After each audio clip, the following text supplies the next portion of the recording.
Pero ito, napakatalamak nito dahil kung 10,000 ang pinapangako, tapos kakaltasan ng 9,000, anak ng puta, hindi yata makatarungan yan. Yes, thank you, Senator. Managot.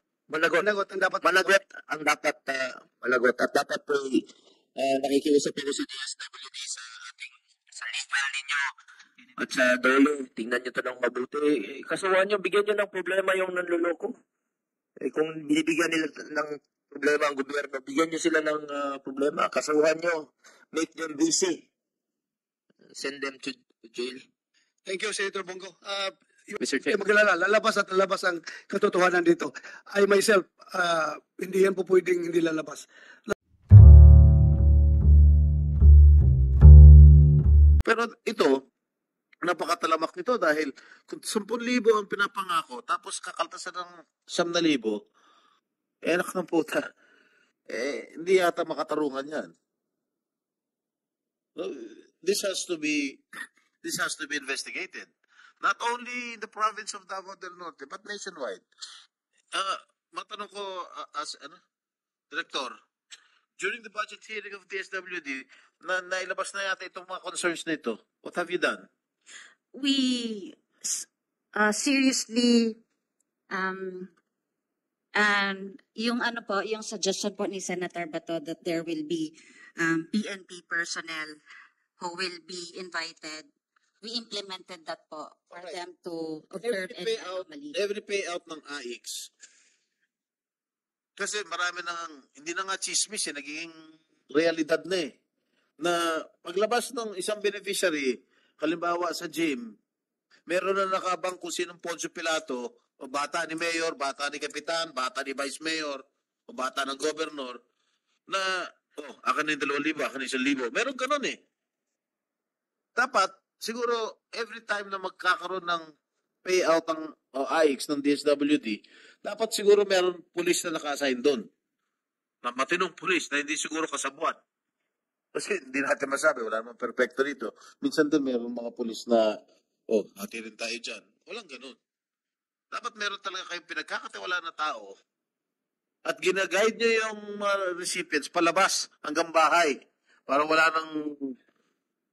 nang kumausap para higan sila ng pera. Meron din nangyari mismo sa San Juan. Mismo mga konsehal doon. Hinihingan. Little while, Senator, Mayor Bahagi. Si Arde Gukong, what's the nature of the funds that you downloaded to the municipality of Carmen? Anong program yun? Under AIX. AIX. Mr. Chair. AIX. So, AIX yun, it happened, anong date yun nangyari? Maayong buntag, magbisaya lang ko, sir. Kay dili kay Kasi kaya niyo mo magtagalog. gamay lang. Panikamot lang. Panikamot. Kay mahirap sa Dati po, staff din po ako ni Sir Oyo. Ma'am Terso nga is, Vice President sa Davao Metro Shuttle until now. Apo. Then, nakadawat po kong threat. Ilang, ako kay, dugay na po ko nga, kanang, wala na po na under sa ilaha kay. Before, nagtrabaho ako sa kanila, 2021-22, then pag nanalo yung mayor namin, na current mayor namin na si Mayor Tioy, na under ako sa city experience office po. Pero hindi din ako nagtagal, nag-resign din po kasi ako. Then marami po kaming involvement. Kilala ko talaga po si Ma'am Candy. Marami kaming beses nagkasama sa payout namin. Yung tawag namin sa payout, hindi talaga yung payout, roll out. Marami akong screenshots, mga pictures,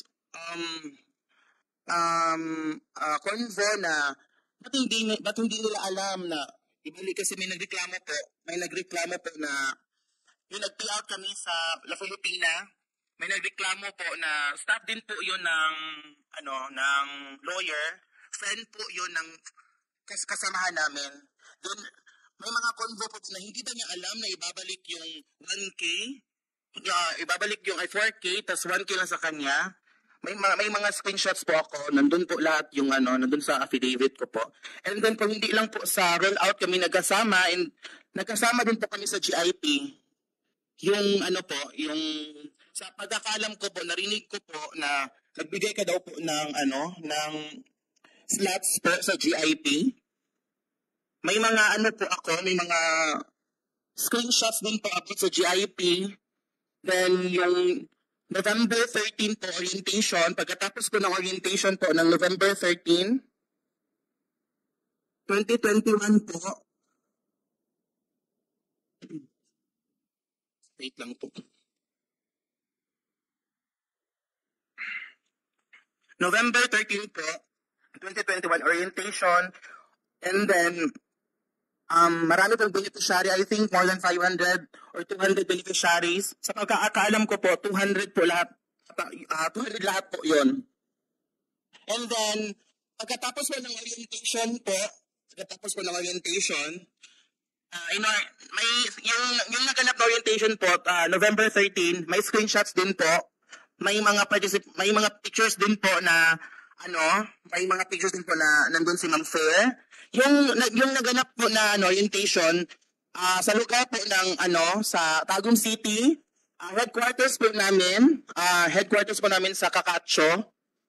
Hindi ko po yung identify yung lugar, pero kung sa Kakatcho siya nga sa Kakatcho at bang sa Kakatcho na may bago, di naman na mo ang headquarters, sa kaduhan na mga headquarters, kaya ang first na mga headquarters is Alabama. Ang Alabama po, ang nag-own po ng Alabama, I think ang family po na sa UNI, ito po ang una na mga headquarters, ito may nagamiting, and then, napod may kaduha nga, meron din kaming pangalawang headquarters doon sa Kakatcho po, yung second floor na building po. Doon po naganap yung orientation po. Pagkatapos ng orientation po, marami pong screenshots dyan. Mr. Chair. Cut ka muna. I'm sorry, but during that period, I am not yet a public official. Anong year yan? 2021. Yes po. 2021? Yes, po. Mr. Chair, we will just look into that matter separately. We will investigate it. Sige. Hingi lang po kami na. May ano po ako, Mr. Chair, dahil anomaly po ito. Ito po, kolektor ng GIP program na yung beneficiary, nakapangalan yung apelyido, mukha po nila ang ilagay sa ID, sila po ang mag-withdraw sa Western Union, Palawan, at saka sa Western po in Cebuana po. No Palawas. Western in Cebuana. Western at Cebuana. Sila taga-kolekta, abot sila ng Digos para mag-kolekta, Mr. Chair, para makuha yung mga sweldo ng GIP na binigay sa Dole, pero silang taga-kolekta. GIP. Yes po. Ano yung GIP? Yung GIP po yung Government Internship internship program. Apo. Under Dole? Dole. Yes po. Meron ba tayong Sir, excuse me, under your funds po. Yes po, wait lang po sir ha. Yung sa pagkakalam ko sir, kasi kami ni Ma'am Fair, 24/7 po kami, kasi kami magkasama. Kasama kami, isang buong kami nakatira. And then, every time magtawag si Sir Oyo po, maririnig ko po. Pero, hindi niyo po alam yung scheme na ginawa namin. Kasi po, tatapusin ko muna yung naganap ng orientation sa November 13. Katapos ng orientation po, nag-conduct kami ng 10 beneficiaries, which is ako, then siya. Marami kami nun, sir. Pagkatapos 10 beneficiaries po, i-escortan po namin papunta ng Western Union. Yung 10 beneficiaries po na yon, magre-remit po sa akin. Na-orient na po sila nang matatanggap nila 12,672. Kaya nang i-remit nila sa amin, ang kukunin lang nila 3,000 po. 3,000 po na yung matitira sa kanila. Then the rest po sa amin na po. Kami yung bibigyan nila sa 10 po na 10 in the morning po, and then 10 po sa hapon po. 20% po yung na-escortan ko po papunta sa Western Union. And then po umabot po yung pera na hawakan ko 193,440 in that day po. Tapos, anong ginawa? Binugal ko po. Kasi po, yung pag-escort po namin, na dun po sa sasakyan si Ma'am Fairsona, and then yung driver po namin, naka ano lang po siya, naka-standby lang po siya. Then after po, pag nag-collect po yung pera po, pagbigay sa amin, pagbigay sa akin, nakasakay na po sila sa van, then diretso na po ako remit kay Ma'am Fairsona. Wala kay bahin. Wala po. Remit mo lahat? Yes po, lahat po. Kasi ano po, staff po kasi ako nila dati. During campaign period po nila. Hindi ka nagtatanong, bakit ganitong style nito? Mukhang, Hindi po ako natatanong kasi kaso tayo nito, magka-problema tayo nito. Hindi mo isip. wala kasi akong ano sir kasi staff lang po din ako yun lang po yung instruction. So no further na hindi na po ako maghahanap ng mag-question sa kanila kasi kung ano yung instruction nila, yun din po yung susundin ko. And then po, marami pong Alam mo, granting na totoo yung pinagsasabi mo. yes po. Hindi, wait. Napakalaking scam ito, ha? Napakalaking scam. At kung totoo yung sinasabi mo, most likely, ikaw may sama ka pang mapailan ng kaso dahil you are part of the scam. You are part of the scheme. Yes po. Ikaw nangulikta, inamin mo, di ba? So, pwede ka magkakaso nito. But then again, sasabi mo ngayon yan, wala kang takot na magsabi na yan ay totoo. Yes po. Sigurado kang totoo yung Yes sinasabi. po, 100%. Kasama po namin siya nung naganap ng November 13 po orientation. Kasama po kami. Staff po kami dati. Magkasama kami during election campaign. Then, during campaign, then yung pagkapanalo po nila. So, anong threat na natanggap mo? Anong threat na Same lang po din sa kanya. yung sa kanya? Apo, Kaya same na lang po. lumabas, takot ka na rin. Yes, sir. Tinex siya. Kasi po marami kasi talaga kaming alam po. Hindi lang po yung natapos doon na sa mag-collect yung escorta namin na 20 people in one day. Hindi lang po doon kasi may lumabas po na mga issue na marami pong nagalit noon, mga GIP beneficiaries na bakit ganito? Bakit ganyan? Kasi 3,000. Alam ko itong GIP, nag-work na ako sa GIP dati na ganyan. Kaya na-stop po yun. Wala na pong nag-claim. So, dumating sa point po na ito na po yung mas malala. Tas, sobrang tawag nito. Takot po kaming tawag nito, mahadok mi kanang mo kuan sa yang sugo kay mao man need din po namin ng pera. Sa nangyari po noon yung bagong bagong scheme, yung mga bahaw po, yung hindi po na-claim, kami po yung mag-claim. Thank you. I would like to acknowledge the arrival of Senator Coco Pimentel, the minority leader. Thank you, minority leader, for joining us here. So, I would like to get your reaction, Vice Gov Oyo. Yes, You want to say something? sir, as to the allegation of the previous speaker, I will take note of it, although he is not part of my staff. I don't know him. I forgot already his name. So I will just take note and I will make a separate investigation. But as to the allegations with regards to the when was that? 2020-21. Again, I reiterate, I'm not yet a public official at the time. I'm not yet a public official at that time. Okay, thank you for that. But then again, you confirm na yung meron taong Jerome, yung nag-text sa kanya? Sir, I don't confirm. I will not confirm, sir. It's because it's only Jerome. And pwede naman kasi, sir, gawan-gawan ng... Kaya akin lang dito is to allay fears. Yes. So, Yes, wala kang Jerome na tao. Sir, to allay fears, wala akong Jerome na tao, wala din akong in-instructionan whatsoever. Very good. Yes, Gusto ko lang maklaro kasi. Kaya nga ito sila naglabasan dahil natakot sila. Yes, They fear for their lives. And Kaya, exactly that. bigyan natin sila ng assurance na ikaw, wala kang ill motive na kung may mangyari sa kanila. Klaruin natin for the record. Yes, sir. Wala sa intention. Of course, sir. Of course. So, Bakit ka pa? we will have a separate investigation, sir, sa Vice Governor's office. Okay. And we will take into consideration all their allegations, sir. Thank you. Thank you for that. Thank you. Pwede po ba kung ayusin ko muna yung ano ko po. Yes, go ahead. And then po, yung nangyari po yun, yung mga hindi po na ang claim na GIP, masok na po yung bagong scheme ni Ma'am. Utos din po yun daw ni Sir Oyo, galing po kay Ma'am Fair. Sabi ni Ma'am Fair sa amin na kami na po yung mag-claim sa Western kasi may mga IDs po kasi na binigay ang Dole, which is nandyan po yung sa nandyan po lahat sa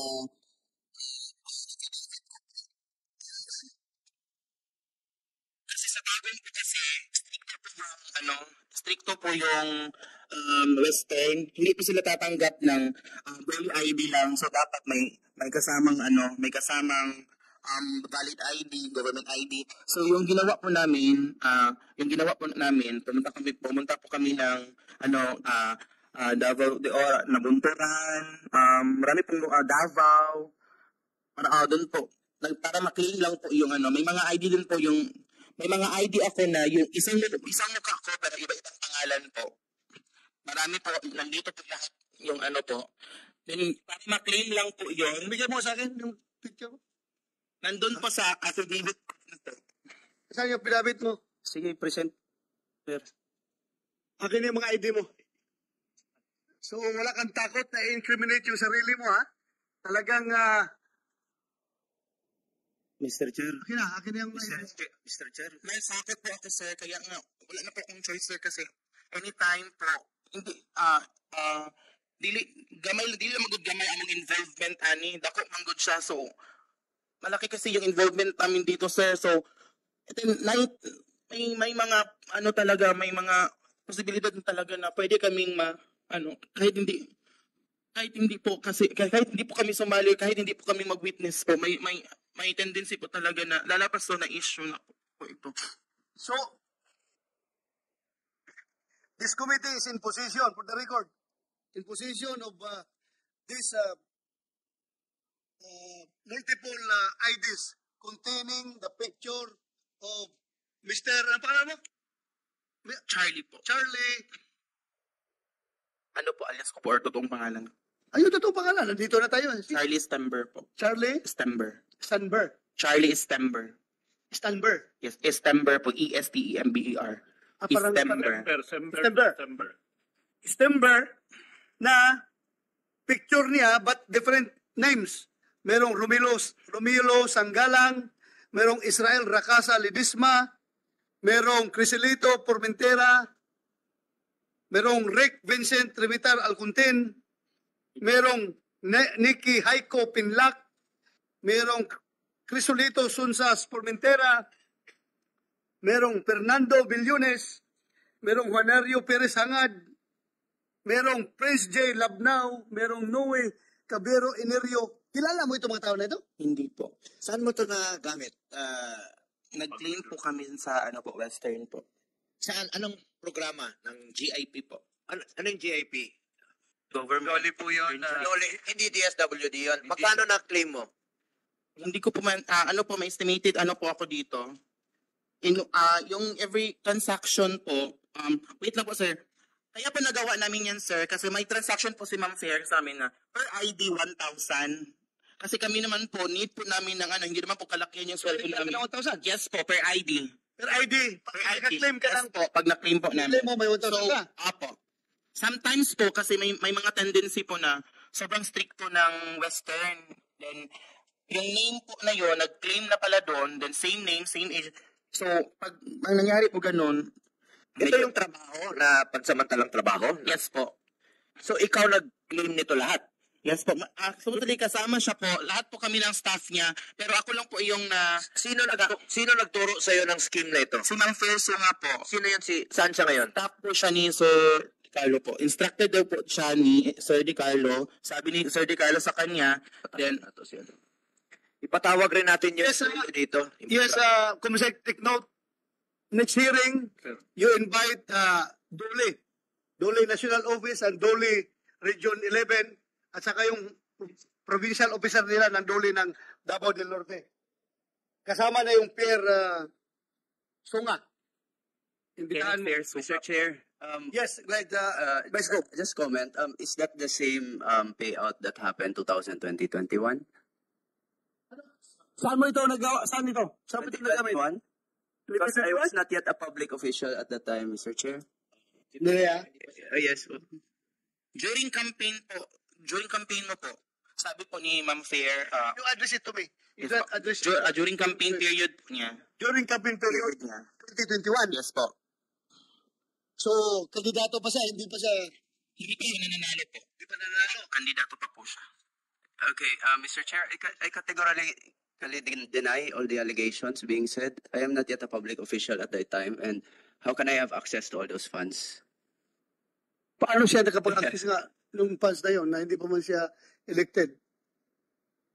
Hindi ko po masabi kasi Okay. ko po masagot. Ang makakasagot yan yung DOLE.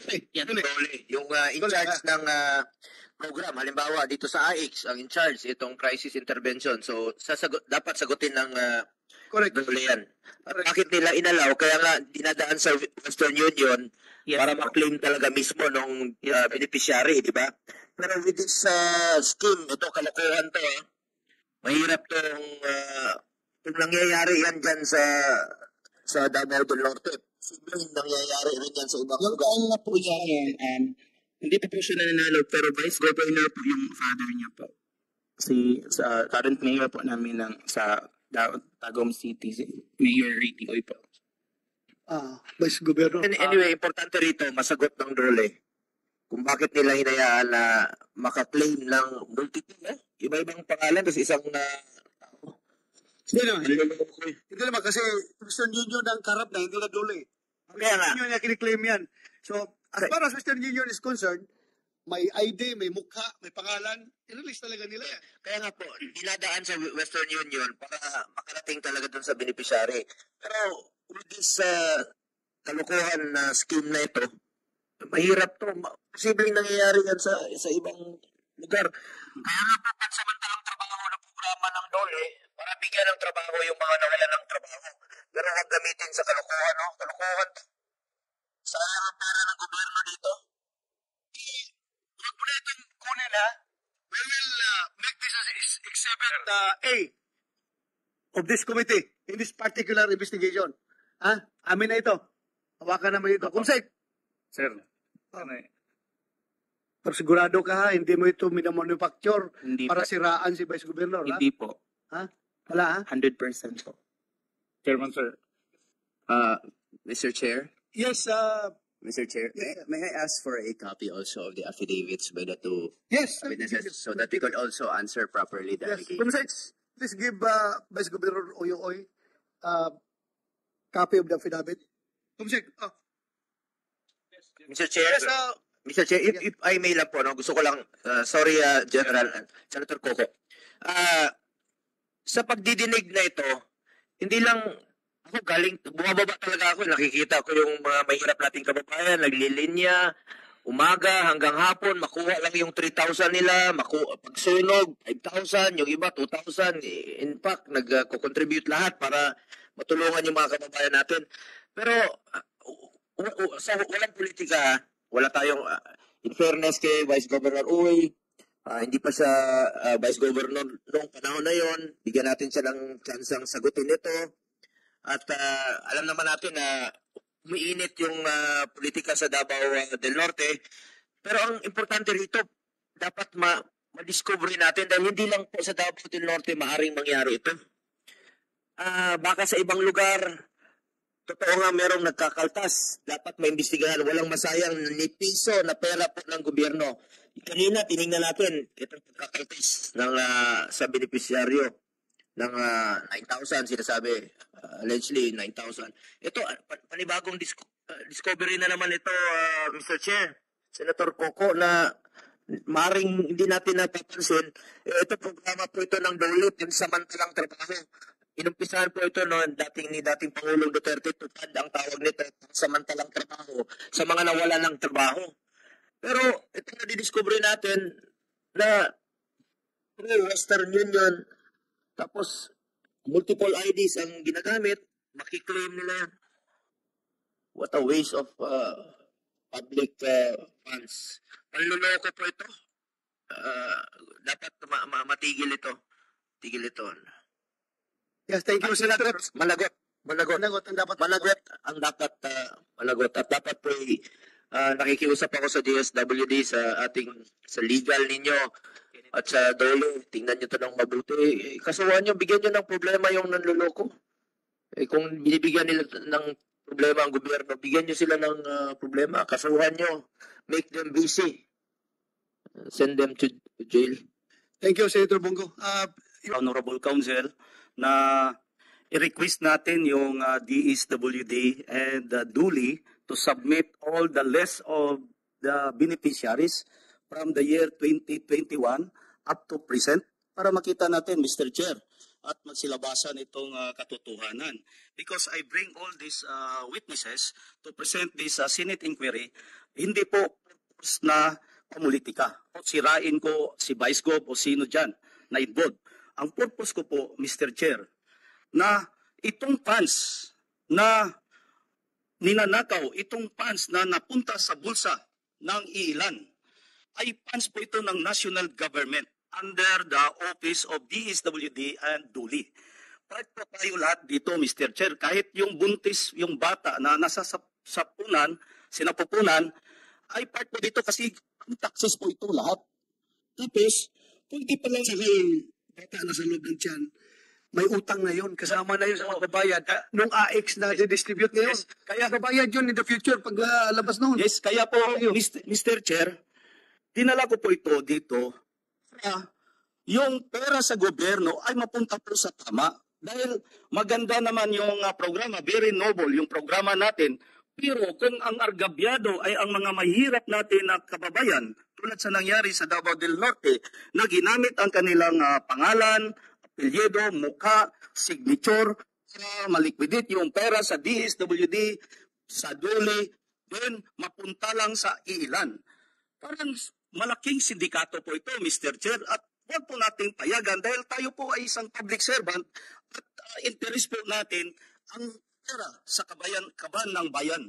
Kaya po, dinala ko ito lahat, Mr. Chair, para matuldukan po itong ganitong mga anomalya na nangyayari po. And proven, dinala ko po, hindi lang ito, Mr. Chair, dahil ang nag-complain na sa Davao del Norte ay umabot na po ng nasa 3,000 na nag-affidavit at sinubmit ko na sa prosecutor. Takot yung iba ngayon dahil may pumunta na doon sa mga bahay nila. Tinatakot na. Kahit itong mga nandito, Mr. Chair, nakatanggap na ng tawag galing sa kanilang pamilya na kagabi pa, doon sa hotel, umiiyak na itong iba, nininervyos na. Sabi ko, protected kayo dahil kayo po ay mga witness. We will facilitate the application as state witness bago ito ma-file. Kaya malaki po ang pasasalamat ko sa inyo, Mr. Chair, Senator Ronald Bato de la Rosa, Senator Aquilino Coco Pimentel, Senator Christopher Bongo, at kanina si Senator Jinggoy Estrada and Senator Tolentino na mabigyan, pati sa PNP, si IDG, na mabigyan po ito ng proteksyon, itong lahat ng witness. At sinabi nyo po ngayon, itong lahat na witness. Kasi maraming gustong mag-witness, Mr. Chair, pero natatakot. Dahil ganito kasi, sa kahinaan nila, sila ay may hirap. Wala silang capability na mag-file ng kaso. Wala silang capability to protect sa kanilang sarili. Kaya lang sila, basta-bastahin na lang na iabuso. Kaya nandito ako tumayo, hindi bilang pamulitika, kung hindi tumayo ko bilang ama ng probinsya para maprotektahan ko ang aking constituents at maprotektahan ko ang pera ng bansa na walang mag-abuso na politiko o tauhan ng politiko po, Mr. Chair. Sana po, matulungan niyo po kami dito sa Senado na lumabas ang katotohanan at maparusahan po ang may kagagawan nito. Kailangan makulong ang may kasalanan. Maraming salamat po, Mr. Chair. Alam mo, kung sinasabi mo, Gob, na sana po lalabas ang katotohanan, bakit may pagdududa ka pa ba ngayon? Wala po, Mr. Chair. Ha? Wala po. Kaya Lalabas yan. Lalabas ang katotohanan. Huwag kang mag-alala dyan. Because yung kagustuhan mo na lalabas ang katotohanan at managot ang dapat mananagot, kung kagustuhan mo yan, kagustuhan rin namin yan. Thank you so much, Mr. Chair. Pareho tayo ng kagustuhan Yes po. dito.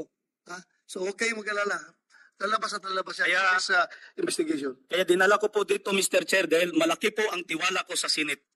Lalo na po sa inyo. Thank you,